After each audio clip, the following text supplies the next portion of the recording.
2 মাস আগেই জবার সঙ্গে সৌরভের বিয়ে হয়। বিয়ের পর জবা তার স্বামী, শাশুড়িমা এবং শ্বশুরমশাইয়ের সঙ্গে হাসি খুশি সংসার করতে শুরু করে। কিন্তু এরই মধ্যে একদিন জবার একমাত্র ননদ চন্দ্রিমা বাপের বাড়িতে এসে হাজির হয়। চন্দ্রিমা ভীষণই হিংসুটে, কূটনৈতিক এবং স্বার্থপর মেয়ে ছিল। সে কখনোই অন্যজনের ভালো সহ্য করতে পারত না। বাপের বাড়িতে আসার পর চন্দ্রিমা দেখে তার দাদা বৌদি খুবই হেসে খেলে সংসার করছে। সৌরভ খুব ভালো মনের মানুষ হওয়ায় সে বাড়ির কাজে এবং রান্না বান্নাতেও জবাকে সবসময় সাহায্য করে থাকে। এমনকি মাঝে মধ্যে নিজে হাতে জবাকে খাবারও খাইয়ে দেয়, যা দেখে চন্দ্রিমা মোটেই ব্যাপারটা সহ্য করতে পারে না। তাই সে সবসময় নিজের দাদা এবং বৌদির মধ্যে ঝগড়া লাগানোর চেষ্টা করে। একদিন, দাদা, আমার আলু পরোটা খেতে একদম ভালো লাগে না। বৌদি তো সবার জন্য আলু পরোটা বানিয়েছে, তুই আমার জন্য বাইরে থেকে চিকেন মোমো কিনে নিয়ে আয় না, আমার খুব চিকেন মোমো খেতে ইচ্ছা করছে। এই শুনে সৌরভ তখনই নিজের বোনের জন্য চিকেন মোমো কিনে নিয়ে আসে। বোন, এই নে, এখানে দার্জিলিং স্টিম মোমো আছে। তুই তো স্টিম মোমো খেতে খুব ভালোবাসিস, সেই জন্য আমি তোর জন্য 2 প্লেট স্টিম মোমো নিয়ে এসেছি। থ্যাংক ইউ দাদা, অনেকদিন পর মোমো খাবো। জানো বৌদি, আমার বরকে বাইরে থেকে কোনো খাবার নিয়ে আসতে বললে ও কখনো এনেই দেয় না। বিয়ের পর আমি ভালো মন্দ খাবার খাওয়া ভুলেই গেছি। আচ্ছা দাদা, তুই শুধু আমার জন্য খাবার নিয়ে এসেছিস কেন? তোরা কিছু খাবি না? না না, আমরা তো আলু পরোটা বানিয়ে রেখেছি খাবো বলে। আমরা আলু পরোটাগুলো গরম করে খেয়ে নেব, তুই যা মোমোগুলো খেয়ে নে। এই বলে সৌরভ ঘরে চলে যায়। কিন্তু চন্দ্রিমা এবার নিজের চাল চালতে শুরু করে। বৌদি, আমার না এখন এই মোমোগুলো খেতে একদম ভালো লাগছে না, তুমি বরং এই মোমোগুলো খেয়ে নাও। এ কি, তুমি তো মোমো খেতে ভালোবাসো, সেই জন্য তোমার দাদা তোমার জন্য নিয়ে এলো। তুমি তো একটাও মোমো টেস্ট করলি না। খেয়ে দেখো, তোমার দাদা অনেক ভালো দোকান থেকে মোমোগুলো নিয়ে এসেছে, খেতে খুব ভালো। সেই সকাল থেকেই তো তুমি মোমো খাবে খাবে করছো। না না বৌদি, আসলে আমার না খুব মুড সুইং হচ্ছে। সকাল থেকে মনে হচ্ছিল মোমো খাবো, কিন্তু এখন আর মোমো খেতে ইচ্ছে করছে না। আমার পেটটাও কেমন যেন ভর্তি ভর্তি লাগছে। দুপুরে অনেক বেশি খাবার খেয়ে ফেলেছি। তুমি প্লিজ এই মোমোগুলো খেয়ে নাও। দাদা এত টাকা দিয়ে মোমোগুলো নিয়ে এলো, আমি চাই না এই মোমোগুলো নষ্ট হোক। আর দাদা যদি জানে যে আমি এই মোমোগুলো খাইনি, তাহলে দাদারও তো খারাপ লাগবে বলো। তুমি দাদাকে কিছু বলো না, তুমি এই মোমোগুলো এখন খেয়ে নাও। এভাবেই চন্দ্রিমা তার বৌদিকে মোমো খাওয়ার জন্য খুবই জোর করতে থাকে। আচ্ছা ঠিক আছে, আমি আগে তাহলে আলুর পরোটাগুলো গরম করে নিই, তোমার দাদাকে দিয়ে আসি, তারপর এসে মোমোগুলো খেয়ে নেব। আরে না না, আমি আলুর পরোটাগুলো গরম করে দাদাকে দিয়ে দিচ্ছি, তুমি তাড়াতাড়ি মোমোগুলো খেয়ে নাও। দাদা যেন দেখতে না পাই যে এই মোমোগুলো আমি না খেয়ে তোমাকে খেতে দিয়েছি, কেমন? তা না হলে দাদা আবার রাগ করতে পারে। এই শুনে জবা মোমোগুলো খেতে শুরু করে। আর চন্দ্রিমা খুবই চালাকি করে মাইক্রোওভেনে 30 সেকেন্ডের মধ্যেই 2টো আলুর পরোটা গরম করে সৌরভের কাছে নিয়ে চলে যায়। কিন্তু চন্দ্রিমা ইচ্ছা করে মন খারাপ করে থাকার নাটক করে। কি হলো তোর, হঠাৎ করে মন খারাপ হয়ে গেল কেন? একটু আগে তো ঠিকই ছিলিস। আর মোমোগুলো খেয়ে কেমন লাগলো বললি না তো? দাদার মুখে এমন কথা শুনে চন্দ্রিমা ভ্যাভা করে কান্না শুরু করে দেয়। দাদা, আমি জানতাম না তোর বউ এতটা হিংসুটে। আমি তো মনে করেছিলাম আমি সত্যিই খুব ভালো একজন বৌদি পেয়েছি, কিন্তু বৌদি যে আমাকে সহ্য করতে পারে না, এটা তো আমি বুঝতেই পারিনি। আরে কি হয়েছেটা কি সেটা তো আমাকে বল, তুই কাঁদছিস কেন এইভাবে? কি হয়েছে? তোর বৌদি তোকে কিছু বলেছে? তুই যে আমাকে 2 প্লেট মোমো নিয়ে এসে দিলি, তুই চলে আসার পরেই বৌদি আমার হাত থেকে মোমোর প্যাকেট 2টো কেড়ে নিল। আর আমাকে বলল, এখানে আসতে না আসতেই তুমি তোমার দাদার টাকা ধ্বংস করতে শুরু করে দিয়েছো। তোমার কি শ্বশুর বাড়িতে খাওয়া হয় না? তোমার এখন বিয়ে হয়ে গেছে, তাই তোমার কিছু খাওয়ার ইচ্ছে হলে তুমি তোমার বরকে বলবে। এই মোমোগুলো এখন আমি খাবো, তুমি আলুর পরোটা গরম করে খাও আর তোমার দাদাকে খেতে দাও। এভাবে আমাকে বলল, জানিস। চন্দ্রিমার মুখে এরকম কথা শুনে সৌরভ একেবারে আকাশ থেকে পড়ে। কারণ জবা যে এরকম একটা কাজ করতে পারে, সেটা সৌরভের একেবারেই ধারণার বাইরে ছিল। সে কি, তোর হাত থেকে মোমোগুলো কেড়ে নিল? তুই আমাকে ডাকতে পারলি না? কিন্তু জবা তো আমাকে নিজেই বললো ওর জন্য আমি মোমো কিনে যাতে না নিয়ে আসি। ও বললো আমার সাথে আলু পরোটা খাবে। আর এখন তাহলে তোর মোমোগুলো কেড়ে নিল কেন? আমি এখন ওর সাথে কথা বলছি। না দাদা, প্লিজ তুই এরকম করবি না। তোদের এখন নতুন নতুন সংসার হয়েছে, আমি চাই না আমার জন্য তোদের ঘর ভেঙে যাক। আমি এরকম ননদ নই যে আমার দাদা বৌদির ঘর আমি ভেঙে দেব। আসলে বৌদি চায় না যে আমি এখানে এসে থাকি, সেই জন্য বৌদি ইচ্ছে করে এরকম করছে। আমি খুব ভালো করেই বুঝতে পারছি খাচ্ছি, আর তোকে কিন্তু আমার দিব্যি। তুই এই বিষয়ে বৌদিকে কিছু বলবি না বলে দিলাম। এই শুনে সৌরভ কি বলবে কিছুই বুঝে উঠতে পারে না। কিন্তু সৌরভ যখন ডাইনিং রুমে যায় তখন সে জবাকে সত্যি সত্যি টেবিলে বসে মোমো খেতে দেখে। কিন্তু জবা সৌরভকে দেখা মাত্রই মোমোগুলো বাসন দিয়ে ঢাকা দিয়ে দেয়, কারণ সে মনে মনে ভাবে সৌরভ যদি দেখে এই মোমোগুলো আমি খাচ্ছি তাহলে ওর খারাপ লাগতে পারে, কারণ ও কত আশা করে নিজের বোনের জন্য মোমোগুলো কিনে এনেছিল। চন্দ্রিমা মোমোগুলো না খেয়ে আমাকে খেতে দিয়েছে জানলে সৌরভ তো রেগেও যেতে পারে। কি হলো, তুমি যে বললে আলু পরোটা খাবে, তাহলে এখানে বসে আছো কেন? আলু পরোটা খাবে না? হ্যাঁ খাবো তো, তুমি চলো আমি আসছি, তুমি যাও। এই শুনে সৌরভ আরো বেশি রেগে যায়। কিন্তু সেই সময় সেখানে চন্দ্রিমা চলে আসায় সৌরভ চাইলেও নিজের স্ত্রীকে কিছু বলতে পারে না। কিন্তু সেদিন প্রথমবারের মতো সৌরভ তার স্ত্রীর উপর প্রচন্ড পরিমাণে রেগে যায়। আমি তো জবাকে খুব ভালো মেয়ে মনে করেছিলাম, কিন্তু জবা যে এরকম একজন হিংসুটে মেয়ে আমি তো ভাবতেই পারিনি। আমার বোনের উপর এভাবে হিংসা করে ওর কি লাভ হবে? আমার বোনের জন্য আমাকে কিছু বলতেও পারছি না। আমার বোন একবার এখান থেকে চলে যাক, তারপর ওর খবর হবে। সৌরভ মনে মনে এসবই ভাবতে থাকে, আর সে মনে মনে রেগে থাকলেও কিছুতেই প্রকাশ করতে পারে না। তবে সৌরভ ব্যাপারটা তার মায়ের সাথে আলোচনা করে, কিন্তু মালতী দেবী কাউকে কিছুই বলতে পারে না। দেখতে দেখতে এভাবেই রাত হয়ে আসে। কি গো, আমার সাথে একটু রান্নাঘরে চলো না, রাতের জন্য খাবার রান্না করতে হবে, আমাকে একটু হেল্প করবে? রান্না বান্না করা বাড়ির মহিলাদের কাজ, পুরুষদের কাজ নয়। আর তাছাড়া আমার এখন রান্নাঘরে গিয়ে কিছু করতে ভালো লাগছে না, তুমি একা একা রান্না করে নাও। এই বাড়ির বউ হয়েছো, আমাদের রান্না করে খাওয়ানো তোমার কর্তব্য। আর আমার বোন কি খাবে ভালো করে জেনে নাও। ও যতদিন এখানে আছে ওর পছন্দ মতো খাবার এই বাড়িতে রান্না হবে, বুঝেছো? সৌরভের মুখে এরকম কথা শুনে জবা খুবই অবাক হয়, কিন্তু চন্দ্রিমা মনে মনে খুবই খুশি হয়। এই তো আমার ওষুধ কাজ করেছে। আমার দাদাকে কিভাবে বৌদির বিরুদ্ধে উস্কানো যাবে আমি এটা খুব ভালো মতোই বুঝতে পেরেছি। যতদিন এই বাড়িতে থাকবো আমার বৌদিকে আমি কিছুতেই শান্তিতে থাকতে দেব না। অনেক আরাম করেছে। বলছি বৌদি, দাদা হয়তো অফিসের কাজ করে আজকে ক্লান্ত, দাদাকে বেকার কিছু বলতে হবে না, চলো আমি তোমাকে হেল্প করে দিচ্ছি। না না, তোকে রান্নাঘরে যেতে হবে না, তোর বৌদি ঠিক একাই রান্না করতে পারবে। আর তুই কি এখানে রান্না করতে কিংবা বাড়ির কাজ করতে এসেছিস নাকি? যে কদিন আছিস আরাম করে থাক, বুঝেছিস? হ্যাঁ চন্দ্রিমা, তোমাকে রান্নাঘরে যেতে হবে না, আমি একাই রান্না করে নিতে পারবো। এই বলে জবা মন খারাপ করে রান্নাঘরে চলে যায়। দেখতে দেখতে এভাবেই কয়েকটা দিন কাটে, কিন্তু এরই মধ্যে চন্দ্রিমা নানান রকম চালাকি করতে থাকে। এমনই একদিন, বলছি দাদা, এখানে তো ভালোই শীত পড়েছে।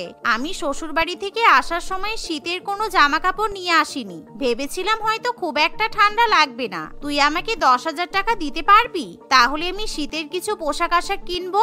হ্যাঁ নিশ্চয়ই, কেন দেবো না? কিন্তু আলমারির চাবিটা তো তোর বৌদির কাছে আছে। আমি তো এখন অফিসের জন্য বেরিয়ে যাচ্ছি, তোর বৌদিকে বলে দিচ্ছি, তোর বৌদি তোকে 10,000 টাকা দিয়ে দেবে, কেমন? অফিসের ব্যাগ নিয়ে বাড়ি থেকে বেরোনোর আগে জবাকে বলে, আমার বোন আজকে শীতের জামা কাপড় কিনতে যাবে, আলমারি থেকে তুমি ওকে 10,000 টাকা দিয়ে দিও। এই বলে সৌরভ অফিসে চলে যায়। সৌরভের কথা মতো জবা তখনই আলমারি থেকে 10,000 টাকা নিয়ে তার ননদের ঘরে যায়। এই নাও চন্দ্রিমা, তোমার দাদা তোমাকে এই 10,000 টাকাটা দিতে বললো। তুমি নাকি আজকে শপিং করতে যাবে, চলো আমিও কিন্তু আজকে তোমার সাথে শপিং এ যাবো। 10,000 টাকা? আমার তো এত টাকা লাগবে না। আমি তো দাদাকে বলেছিলাম আমাকে 2-1,000 টাকা দিলেই হবে। আসলে আমার তো খুব শীত করছে, তাই জন্য ভাবলাম নিজের জন্য একটা সোয়েটার কিংবা শাল কিনবো। তুমি আমাকে 2,000 টাকা দাও, এত টাকা আমার লাগবে না গো। আরে তুমি তো ভারী বোকা মেয়ে, তোমার দাদা যখন তোমাকে 10,000 টাকা দিচ্ছে তুমি হাতছাড়া করবে কেন? টাকাটা রাখো আর নিজের ইচ্ছা মতো যা খুশি কেনাকাটা করো। শপিং মলে এখন খুব ভালো ভালো উইন্টার কালেকশন উঠেছে। আরে নানা বৌদি, এখানে আসার আগেই তো আমি অনেক শপিং করেছিলাম।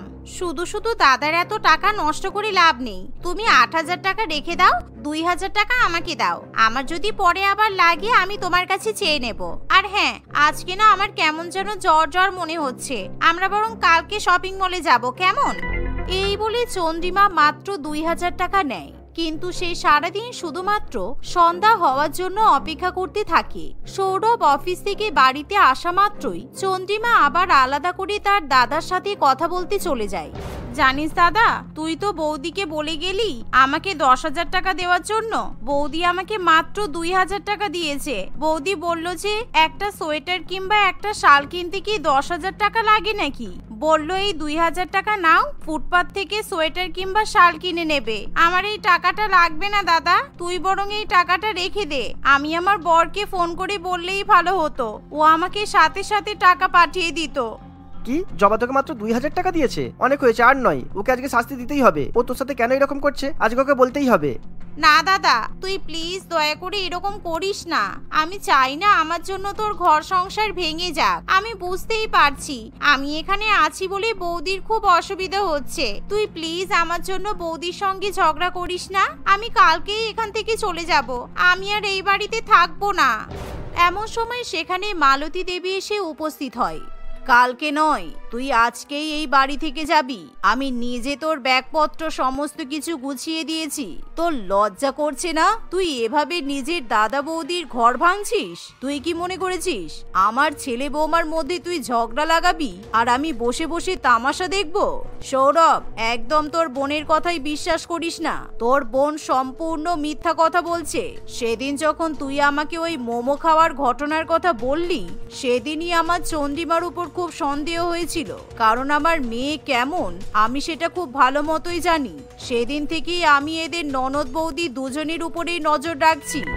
এই বলে মালতী দেবী একে একে চন্দ্রিমার ব্যাপারে সমস্ত সত্যি কথা বলে দেয় যে চন্দ্রিমা আসলে কিভাবে তার দাদা এবং বৌদির ঘর সংসার ভাঙার চেষ্টা করেছে।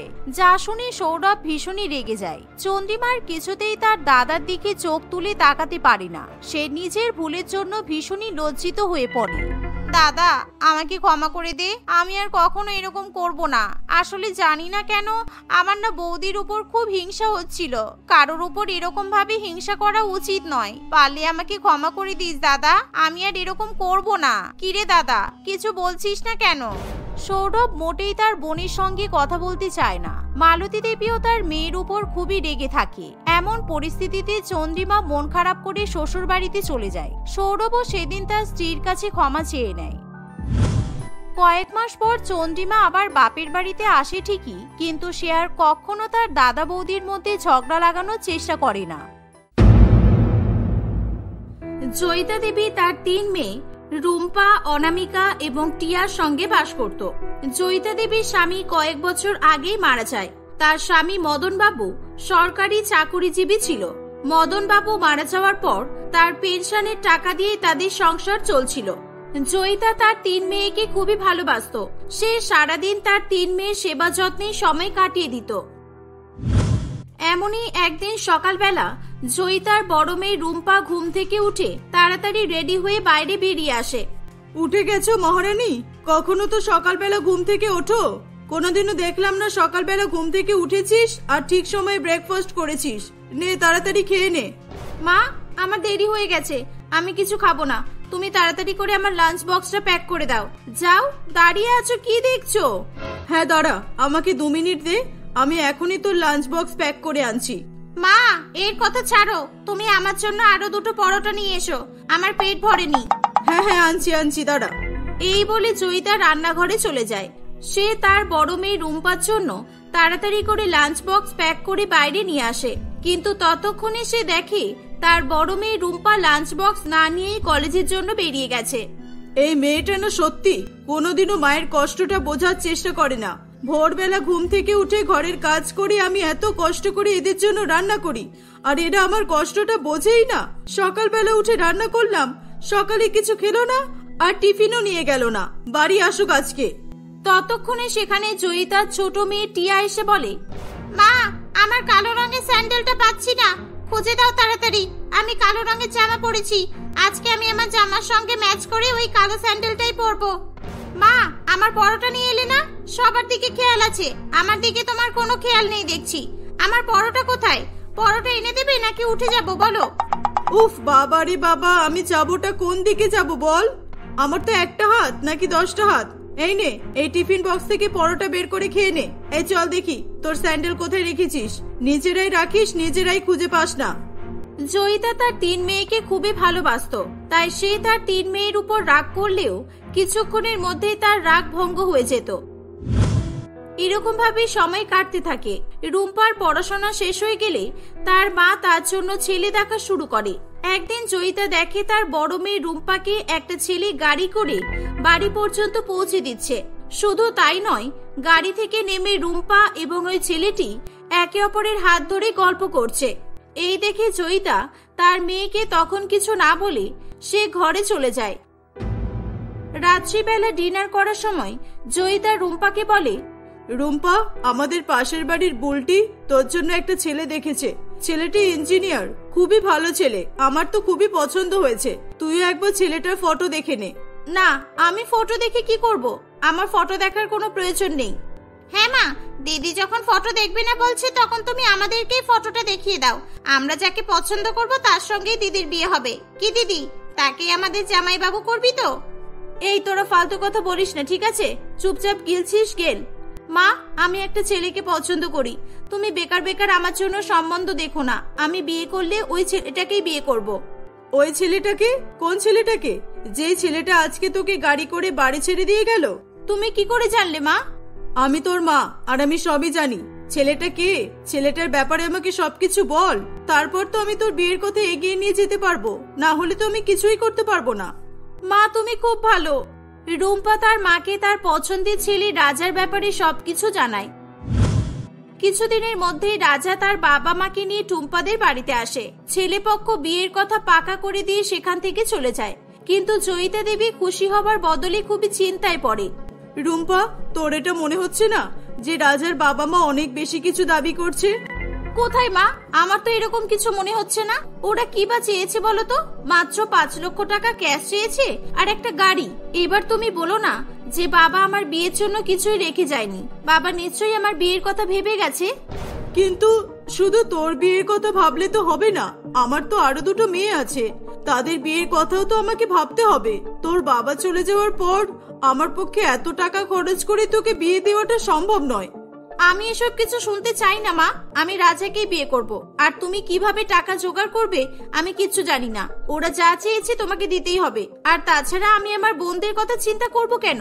আমি বড়, আগে আমার বিয়ে দাও, তারপর তুমি ওদের কথা ভাববে। তুমি কি চাও না আমি রাজার সঙ্গে বিয়ে করে সুখে থাকি? জয়িতা তার মেয়ের কাছে বাধ্য হয়ে পড়ে। রুম্পা তার মাকে বোঝার চেষ্টা করে না। বাধ্য হয়ে জয়িতা তার কিছু আত্মীয় স্বজনের কাছ থেকে তার মেয়ের বিয়ের জন্য টাকা ধার করে। সে রুম্পার শ্বশুরবাড়ির চাহিদা পূরণ করে। বিয়ের পর রুম্পা তার মা ও বোনকে বিদায় জানিয়ে শ্বশুর বাড়িতে চলে যায়। সে তার পছন্দের জীবন সঙ্গীর সঙ্গে হাসি খুশি জীবনযাপন করতে থাকে। অন্যদিকে জয়িতা তার আত্মীয় স্বজনের কাছ থেকে ধার নেওয়া টাকা শোধ করার জন্য একটা ধাবাতে রান্নার কাজ করা শুরু করে। সে ধাবায় কাজ করে অল্প অল্প করে টাকা জমাতে থাকে। সে ধাবায় কাজ করত, এটা তার মেয়েরা কেউই জানতো না। এরকম ভাবে সময় অতিবাহিত হতে থাকে। এরই মধ্যে জয়িতার 2 মেয়ে অনামিকা এবং টিনা ভালো চাকরি পেয়ে যায়। তারা মাসে মাসে মোটা টাকা ইনকাম করতে শুরু করে। একদিন হঠাৎ করে জয়িতা খুবই অসুস্থ হয়ে পড়ে। অনামিকা, আজকে আমার শরীরটা খুব খারাপ, আমি তো বিছানা থেকে উঠতেই পারছিলাম না।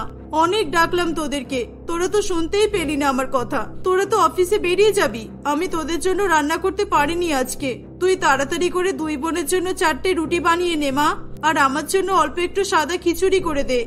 কি, তুমি আমাকে অর্ডার করছো? আমি রান্না করে যাব? তুমি থাকতে আমি রান্না করে যাব কেন? তোমার শরীর খারাপ হয়েছে, ওষুধ খাও। শরীর খারাপের বাহানা করে তুমি আমাদেরকে দিয়ে খাটাবে, এটা তুমি ভাবলে কি করে? যাও যাও, বেশি নাটক করো না, আমি কিছুতেই রান্না করে যাব না। দিদি, তুমি মায়ের সঙ্গে কিভাবে কথা বলছো? মা, তুমি আমাদের জন্য চিন্তা করো না, আমরা বাইরে থেকে কিছু কিনে খেয়ে নেব। তুমি একটু কষ্ট করে তোমার জন্য রান্না করে খেয়ে নিও। ঠিক আছে, দেরি হচ্ছে, চল যাবি, না হলে কিন্তু আমি একাই স্কুটি নিয়ে চলে যাব। আরে দিদি, দাঁড়াও আমার জন্য, আমিও তো যাব। এই বলে 2 বোন অফিসের জন্য বেরিয়ে যায়। জয়িতা মনে মনে খুবই কষ্ট পায়। তার 2 মেয়ে একবারও তাদের মায়ের কথা চিন্তা করে না যে তাদের অসুস্থ মা কিভাবে রান্না করবে। বাধ্য হয়ে জয়িতা শারীরিক অসুস্থতা নিয়েই রান্নাঘরে গিয়ে নিজের জন্য খিচুড়ি বানায়। খিচুড়ি খেয়ে সে বাড়ি থেকে বেরিয়ে যায়। সে রাস্তার দোকান থেকে ওষুধ কিনে খেয়ে নেয় এবং তারপর ধাবায় কাজ করতে চলে যায়। এরকম ভাবে সময় অতিবাহিত হতে থাকে। ধাবায় কাজ করে জয়িতা এতদিনে 1 লক্ষ টাকা জমিয়ে ফেলেছিল, কিন্তু বড় মেয়ের বিয়ের ঋণ শোধ করতে তার আরো টাকার প্রয়োজন ছিল। তাই সে তার 2 মেয়েকে কিছু টাকা দিয়ে সাহায্য করতে বলে। আমার কাছে কোনো টাকা নেই, আমি তো এই সবে সবে চাকরিটা পেয়েছি, এখন আমি কোনো সাহায্য করতে পারবো না। আর আমাকে তো বলোই না বেকার, কারণ আমি একটা টাকাও দিতে পারবো না। এমনিও তো আমার টাকাতেই সংসার চলছে, আমার টাকা দিয়ে সবার পেট চলছে, তার উপর আবার দিদির বিয়ের ঋণ আমি শোধ করব? কিছুতেই না। তুমি দিদির বিয়ের জন্য টাকা ধার করেছিলে, আর আমাদের কাছে টাকা চাইছো? যার জন্য টাকা নিয়েছিলে তাকেই গিয়ে বলো। আরে তোরা এত রেগে যাচ্ছিস কেন? তোরা কি আমার কষ্টটা কখনোই বুঝবি না বলতো? আমার তো এখন টাকার খুব দরকার, আর আমি মা হয়ে তোদের টাকার উপর এটুকু অধিকার দেখাতে পারবো না? তারা কথা বলছিল, ঠিক তখনই তাদের পাড়ার প্রতিবেশী বিনোদ বাবু সেখানে আসে। বিনোদ বাবুকে দেখে চৈতার দুই মেয়ে কোনো কথা না বলে সেখান থেকে চলে যায়। বৌদি, বুড়িটি আমাদের ঘরের চাবি রেখে গেছে। কই না তো, আমাদের বাড়িতে চাবি রেখে যায়নি, মনে হচ্ছে সরিতাদের বাড়িতে আছে। আর বলো, কি খবর তোমার? সব ঠিক আছে তো? তোমার ছেলের খবর কি? আর কি, ঠিকই আছে, কোনো রকমে দিন কেটে যাচ্ছে। ছেলের খবর আর কি, ছেলে খুবই ভালো আছে। আমাদের বুড়ো বাবা আমাকে ছেড়ে বিদেশে বউয়ের সঙ্গে বেশ সংসার করছে। মাসে মাসে ভিক্ষা দেওয়ার মতো কিছু টাকা পাঠাই, শুধুমাত্র বাধ্য হয়ে সেই টাকাটা নিতে হয়। আমাদেরই কপাল খারাপ, এরকম একটা ছেলে পেয়েছি। কিন্তু তুমি তো খুবই ভাগ্যবতী, 3-3টে মেয়ে পেয়েছো, তাও আবার তোমার 2 মেয়ে চাকরি করে। তুমি কি আর আমাদের মতো বাধ্য? হ্যাঁ, তোমার মতো বাধ্য নই, কিন্তু 3-3টে মেয়ে থাকা সত্ত্বেও আমি অনেক বেশি বাধ্য। আমার দুঃখ কষ্ট আমি কখনোই কাউকে বলতে পারবো না। আচ্ছা দাদা, তুমি বসো, আমি তোমার জন্য একটু চা করে নিয়ে আসি। এই বলে জয়িতা রান্নাঘরে চলে যায়। জয়িতা তার মেয়েদের কাছ থেকে সাহায্য না পাওয়ায় সে আরো বেশ কিছু মাস ধাবায় কাজ করতে থাকে। এভাবে সে অনেক পরিশ্রম করে তার বড় মেয়ের বিয়ের জন্য ধার নেওয়া টাকা শোধ করে। জয়িতার বয়স হয়ে যাওয়ায় সে ঠিক মতো ধাবায় কাজ করতে পারতো না, তাই সে ধাবায় কাজ করা বন্ধ করে দেয়। একদিন হঠাৎ করে জয়িতার বড় মেয়ে রুম্পা তাদের বাড়িতে এসে হাজির হয়। আরে রুম্পা, কেমন আছিস মা? এতদিন পর এলি যে? হ্যাঁ মা, আমি এবার থেকে এখানেই থাকবো। আমি আর শ্বশুর বাড়িতে ফিরে যাব না। ওখানে কেউ আমার কোনো কথা শোনে না, আমার কোনো কথা চলে না জানো। সবসময় ওদের কথা শুনেই আমাকে চলতে হয়, তাই জন্য আমি ওই বাড়ি ছেড়ে চলে এসেছি। কি, এবার তুমি এখানে থাকবে? এবার তাহলে তোমার খরচা আমাদেরকেই দিতে হবে। মা কম ছিল যে শুধু শুধু তুমি আবার আমাদের উপর বোঝা হতে চলে এলে? আমরা তোমাকে বসিয়ে বসিয়ে খাওয়াতে পারবো না, আগেই বলে দিচ্ছি। অনামিকা, চুপ কর, যা এখান থেকে। আর তুই রুম্পা, এরকম বলিস না মা। তাড়াহুড়ো করে কখনোই কোনো সিদ্ধান্ত নিতে নেই, সময়ের সঙ্গে সঙ্গে সবকিছু মানিয়ে নিতে হয়। এখন তো তুই বাপের বাড়িতে নেই, শ্বশুর বাড়িতে গিয়ে তোর ইচ্ছা মতো সবকিছু হবে না। তুই শ্বশুর বাড়িতে ফিরে যা। তুই বললে আমি তোর শ্বশুর বাড়ির লোকজনের সঙ্গে কথা বলবো। তোমার যা করার তুমি করো, ওরা আমাকে নিতে এলে আমি তবেই বাড়ি যাব, না হলে যাব না। জয়িতা বাধ্য হয়ে রুম্পার শাশুড়ি মা ও শ্বশুর মশাইয়ের সঙ্গে কথা বলে। এর ফলে কয়েকদিনের মধ্যেই রুম্পার শাশুড়ি মা ও শ্বশুর মশাই রুম্পাকে বাড়ি নিয়ে যায়। দেখেছিস তো টিয়া, দিদির জন্য মাকে কত কিছু সহ্য করতে হচ্ছে। সেই প্রথম থেকে দিদির জন্য মাকে কি না কি করতে হয়েছে। কত কষ্ট করছে মা শুধুমাত্র দিদির জন্য। দিদির জন্য আজকে মাকে দিদির শ্বশুর বাড়ির লোকজনের কাছে ছোট হতে হলো। শুধুমাত্র দিদির জন্যই মা সবসময় বাধ্য হয়ে পড়ে, আর আমাদের জন্য মা তো কখনো কিছু ভাবেই না। আমরা তো মায়ের মেয়েই নই। চুপ কর তোরা। আমি শুধুমাত্র আমার বড় মেয়ের জন্য বাধ্য নই, আমি তোদের জন্য অনেক বেশি বাধ্য। আমি তোদের জন্য কি না কি করেছি, কিন্তু তোরা আমার দুঃখ কষ্ট কখনোই বুঝিসনি। আমি আমার বড় মেয়ের বিয়ের জন্য নেওয়া ঋণ শোধ করার জন্য ধাবায় কাজ করেছি, কষ্ট করে টাকা শোধ করেছি, কিন্তু তোরা আমাকে একটা টাকা দিয়েও সাহায্য করিসনি। শরীর খারাপ অবস্থায় আমি তোদের জন্য রান্না করেছি, কিন্তু তবুও তোরা আমার কষ্টটা কখনো বুঝিসনি। বয়স হয়ে গেছে, কাজ করতে পারি না বলে তোরা আমাকে খাওয়াচ্ছিস, আর দিন রাত আমাকে সেই খোটাই দিচ্ছিস। আজকে যদি আমার সামর্থ্য থাকতো তাহলে আমি তোদের কাছে এভাবে পড়ে থাকতাম না। এভাবে জয়িতা দেবী তার মনের সব কথা দুই মেয়ের সামনে বলে ফেলে এবং কাঁদতে কাঁদতে সেখান থেকে চলে যায়। জয়িতার দুই মেয়ে তাদের ভুল বুঝতে পারে। মা ঠিকই বলেছে, আমরা কোনোদিনই মায়ের দুঃখ কষ্ট বুঝিনি। মা আমাদের জন্য এত কিছু করেছে, আর আমরা মাকে সবসময় কষ্ট দিয়েছি। আজ থেকে আর নয়, আমরা মাকে কোনো কষ্ট দেব না। মা আমাদের জন্য বাধ্য হোক, আমাদের জন্য কষ্ট পাক, আমরা আর কখনোই চাইবো না। পরের দিন সকালবেলা জয়িতার ঘুম থেকে ওঠার আগেই অনামিকা ও টিয়া তার জন্য ব্রেকফাস্ট তৈরি করে নিয়ে আসে। এই দেখে জয়িতা অবাক হয়ে যায়। খেয়ে নাও মা, আর পারলে আমাদেরকে ক্ষমা করে দিও। লোকে বলে ছেলেদের থেকে মেয়েরা বাবা মাকে বেশি সুখ দেয়, কিন্তু আমরা কোনোদিনই তোমাকে কোনো সুখ দিতে পারিনি, বরং সবসময় তোমাকে কষ্ট দিয়েছি। কিন্তু এবার থেকে আমরা কোনো রকম ভাবেই তোমাকে কষ্ট দেব না। জয়িতা তার মেয়েদের মুখে এমন কথা শুনে খুবই খুশি হয়। সেদিনের পর থেকে তার মেয়েরা তার সঙ্গে খুবই ভালো ব্যবহার করতে শুরু করে। এভাবেই জয়িতা তার মেয়েদেরকে নিয়ে হাসি খুশি বসবাস করতে থাকে।